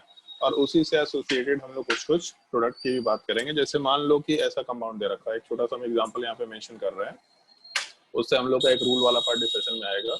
मतलब ये कंपाउंड दे रखा है और इस कंपाउंड वाले पार्ट का रिएक्शन हम लोग HX के साथ करा रहे हैं, बेसिकली HBr हो गया, HCl हो गया, HF हो गया। तो हाइड्रोजन वाला पार्ट ऑब्वियस सी बात है प्लस चार्ज होगा यहाँ पे, क्योंकि जैसे ही हम लोग HX का डिसोसिएशन करते हैं तो H+ और X- आता है। तो सबसे पहला पार्ट हम लोगों का अल्कीन वाला पार्ट H+ के साथ एडिशन में जाएगा। तो हम लोग स्टेप क्या लिखेंगे इस चीज की बात करते हैं। ये अल्कीन वाले पार्ट का जो डबल बॉन्ड है इसको हाइड्रोजन के ऊपर एडिशन में डालेंगे तो उसके वजह से हाइड्रोजन और हेलोजन का बॉन्ड ब्रेक होकर के आराम से हम लोग हेलोजन को हटा देंगे। मतलब उस HX में H वाले पार्ट का एडिशन हम लोग अल्कीन पे कराएंगे, तो अल्कीन के बॉन्ड को सीधा हाइड्रोजन पे डालना और यहाँ से बॉन्ड को ब्रेक करके हेलोजन पे। इसके वजह से हम लोग इन दो कार्बन में इधर यहाँ हाइड्रोजन जाएगा तो बाहर वाले पे पॉजिटिव चार्ज आएगा, एक पॉसिबिलिटी, या फिर बाहर वाले पे हाइड्रोजन जाएगा तो अंदर वाले कार्बन पे पॉजिटिव चार्ज आएगा। ये दो पॉसिबिलिटी, और इसके साथ साथ हम लोग का X माइनस वाला पार्ट बाहर निकल जाएगा। तो जो X माइनस वाला पार्ट बाहर निकला वो X माइनस वाला पार्ट न्यूक्लियोफाइल है और ऊपर कार्बोकेटायन दे रखा। तो जैसे एक चीज सोच के देखो कि हम लोग का अगर कार्बोकेटायन हम लोग 2 लेके चल रहे हैं तो दूसरे वाले केस में तो रीअरेंजमेंट हो ही सकता है, और अगर रीअरेंजमेंट हो गया तो रीअरेंजमेंट होकर के पहला ही वाला कार्बोकेटायन बनेगा। खैर फिर भी जब हम लोगों को सारे प्रोडक्ट्स बनाने होंगे, find all the possible products, तो सारे पॉसिबल प्रोडक्ट में क्या करना है अपने को, तो आराम से कार्बोकेटायन जितने भी बना सकते हैं वो सारे कार्बोकेटायन बनाओ, भले ही वो माइनर अमाउंट में होगा लेकिन सारे के सारे कार्बोकेटायंस का फॉर्मेशन करो और उसके बाद फिर देखो कि प्रोडक्ट क्या बन सकता है। तो दोनों कार्बोकेटायन में रीअरेंजमेंट होकर के फिर से ये दूसरा वाला ही कार्बोकेटायन बन रहा है, तो हम रीअरेंजमेंट नहीं करा रहे। बट अगर टोटल प्रोडक्ट बनाना है तो X माइनस आराम से इस कार्बोकेटायन के ऊपर इलेक्ट्रॉन कोऑर्डिनेट करेगा या फिर इस कार्बोकेटायन के ऊपर इलेक्ट्रॉन कोऑर्डिनेट करके प्रोडक्ट में बाहर वाले कार्बन के ऊपर हेलोजन का एडिशन और यहाँ पे हाइड्रोजन, या फिर दूसरी पॉसिबिलिटी बाहर वाले पार्ट पे हाइड्रोजन और अंदर वाले पार्ट पे हेलोजन, ये दो प्रोडक्ट बना सकता है। अब इसमें करना क्या है, मेजर माइनर कैसे डिसाइड करेंगे, पहला मेजर है कि दूसरा मेजर है। तो सबसे पहला चीज अल्कीन जो हुआ उस पर जैसे रिएक्शन कराए तो हम लोग के रेट डिटरमाइनिंग स्टेप में जो पहला स्टेप था उसमें 2 कार्बोकेटायन का फॉर्मेशन हुआ। ज्यादा स्टेबल कार्बोकेटायन कौन सा है, फर्स्ट वाला पार्ट या दूसरा वाला पार्ट, तो ऑब्वियसली बात है सेकंड वाला पार्ट ज्यादा स्टेबल है क्योंकि 3 डिग्री कार्बन है। तो अगर सेकंड वाला पार्ट ज्यादा स्टेबल कार्बोकेटायन है इसका मतलब ये ज्यादा अमाउंट में बनेगा, मेजर कार्बोकेटायन बोल सकते हैं, और दूसरा वाला पार्ट कम अमाउंट में बनेगा, माइनर बोल सकते हैं। तो पहले तो कार्बोकेटायन मेजर माइनर हो गया, मतलब मान के चलो कि अगर हम लोग 100 मोल रिएक्टेंट लेके चलते हैं तो ये 90 मोल बनेगा और दूसरा 10 मोल बनेगा, मान के चलते हैं। तो अगर कार्बोकेटायन 90 मोल बना तो उसका जो प्रोडक्ट आया वो भी 90 मोल बनेगा और दूसरे वाले का प्रोडक्ट 10 मोल बनेगा। इनफैक्ट अगर हम लोग का दूसरा वाला पार्ट 90 बन रहा है और पहला 10 बन रहा है तो इस 10 में से भी कुछ पार्ट खत्म होकर के कार्बोकेटायन रीअरेंजमेंट में दूसरे पार्ट का ही फॉर्मेशन कराएगा। तो हो सकता है 10 में से 9 मोल दूसरे में कन्वर्ट हो जाए, एक ही मोल यहाँ पे बचा रह जाए। तो जो कार्बोकेटायन ज्यादा स्टेबल होगा वही ज्यादा अमाउंट में बनेगा और उसी कार्बोकेटायन से जो हम लोग को प्रोडक्ट मिलेगा वो हम लोग का मेजर प्रोडक्ट निकल के आना चाहिए। तो जब भी कभी मेजर प्रोडक्ट बनाना है तो उसमें सिंपली अल्कीन में हम लोग ये चीज करके देखेंगे, जैसे हम लोग अल्कीन है तो कार्बोकेटायन यहाँ बना के चेक कर लो। अगर सवाल ऐसा दिया find the major product of the following reaction, तो केवल पॉजिटिव चार्ज दोनों पे बना के देखो कि ज्यादा स्टेबल पॉजिटिव चार्ज कहाँ पे होता है, तो अंदर वाले पार्ट पे पॉजिटिव चार्ज ज्यादा स्टेबल होता है, तो यहाँ पे पॉजिटिव चार्ज कंसिडर करो। फिर ये चेक करो कि यहाँ से रीअरेंजमेंट हो सकता है क्या, अगर रीअरेंजमेंट हो सकता है तो कराओ, नहीं हो सकता तो यही प्रोडक्ट से मतलब यहाँ से पॉजिटिव चार्ज वाले पार्ट पे न्यूक्लियोफाइल को ऐड करके आराम से हम लोग मेजर प्रोडक्ट बना सकते हैं। अगर रीअरेंजमेंट हो सकता है तो रीअरेंजमेंट करा के प्रोडक्ट बनाओ, लेकिन कराना है रीअरेंजमेंट या नहीं कराना है, फर्स्ट स्टेप में हमेशा दोनों कार्बन में से जिधर से ज्यादा स्टेबल कार्बोकेटायन मिलेगा पहले ये बनाना है। ऐसा नहीं कि एक लेस स्टेबल कार्बोकेटायन है बट रीअरेंजमेंट के बाद उधर से ज्यादा स्टेबिलिटी मिल रहा है तो उसको हम लोग मेजर लेंगे। ये चीज एकदम ध्यान रखना है। पहले स्टेप में 2 कार्बोकेटायन जो बन सकते हैं उसमें ज्यादा स्टेबल कौन सा है पहले ये बनाओ, फिर उस कार्बोकेटायन का रीअरेंजमेंट है या नहीं है चेक करो, और अगर रीअरेंजमेंट है तो अच्छी बात है, नहीं है तो और अच्छी बात है। उसके बाद जो प्रोडक्ट बनेगा वो अपना मेजर प्रोडक्ट निकल के आएगा, ऐसा हम लोग कंसिडरेशन लेके चला करते हैं। बट उसमें एक और छोटा सा शॉर्ट सिनेरियो ये होता है, चलो पहले मैकेनिज्म नोट कर लो, एक छोटा सा रिएक्शन है अभी नोट करो इसको।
प्रोडक्ट बनाने वाले चीज तो हम लोग नेक्स्ट क्लास में आराम से डिस्कस करेंगे, उसके लिए दिक्कत नहीं है। बट अभी कुछ एक छोटा सा पॉइंट है, एक रूल है बेसिकली, जैसा हम लोग सजेफ रूल वाला पार्ट एक डिस्कस कर रहे थे, उसी टाइप का एक रूल है, उस चीज का डिस्कशन करने वाले हैं यहाँ पे।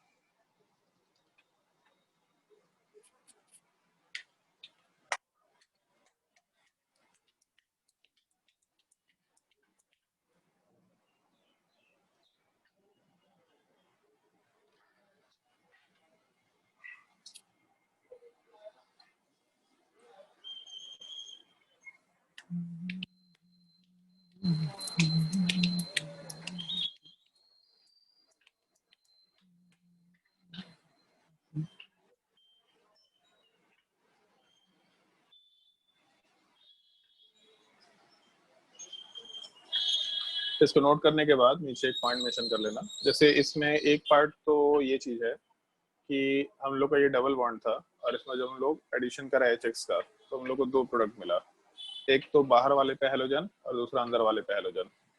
तो जैसे HX में रूल कुछ इस टाइप का है जो मेंशन करेंगे। HX में हम लोगों का पॉजिटिव चार्ज हाइड्रोजन है और नेगेटिव चार्ज हैलोजन वाला पार्ट है, तो उसमें ज्यादा कुछ सोचना नहीं है। जो ज्यादा इलेक्ट्रोनेगेटिव पार्ट है वो डेफिनेटली बॉन्ड वाले पार्ट में डेल्टा माइनस रखेगा, तो ये नेगेटिव चार्ज न्यूक्लियोफाइल बनेगा ही बनेगा। बाहर वाले कार्बन पे दो हाइड्रोजन है, अंदर वाले कार्बन पे एक भी हाइड्रोजन नहीं है। तो एक चीज देखो, मेजर प्रोडक्ट बना रहे थे जब हम लोग, तो जो न्यूक्लियोफिलिक पार्ट था वो न्यूक्लियोफिलिक पार्ट एक्स वाला पार्ट उस कार्बन पे ऐड हुआ जिस पे हाइड्रोजन कम था या नहीं था। इस चीज को हम लोग एक रूल के बेसिस पे मेंशन किया करते हैं। ये रूल मालूम होना चाहिए केवल रूल के लिए, बट प्रोडक्ट बनाते हुए किस चीज का बिल्कुल दिमाग मत लगाना। आगे बहुत सारे क्वेश्चंस करेंगे जहाँ पे रूल फेल करता है, बट रूल पता होना चाहिए कि हम लोग रूल बोलते क्या है। और शायद एनसीईआरटी में 11th क्लास में पढ़ा होगा मार्कोव-निकोव्स रूल। कुछ चीज को हम लोग यहाँ पे इलेक्ट्रोफिलिक एडिशन वाले पार्ट में मेजर प्रोडक्ट बनाने के लिए कंसिडर किया करते हैं। नोट कर लो मार्कोव-निकोव्स रूल। और रूल थोड़ा स्टैंडर्ड लैंग्वेज में भी ध्यान रखना है, और उसके अलावा बाकी पार्ट भी ऐसे ध्यान रखना ही रखना है। रूल नोट करते जाओ। The negative part of an addendum is added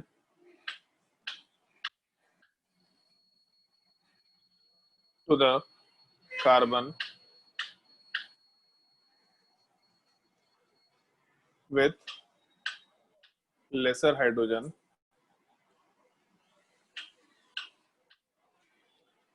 for the formation of the major product.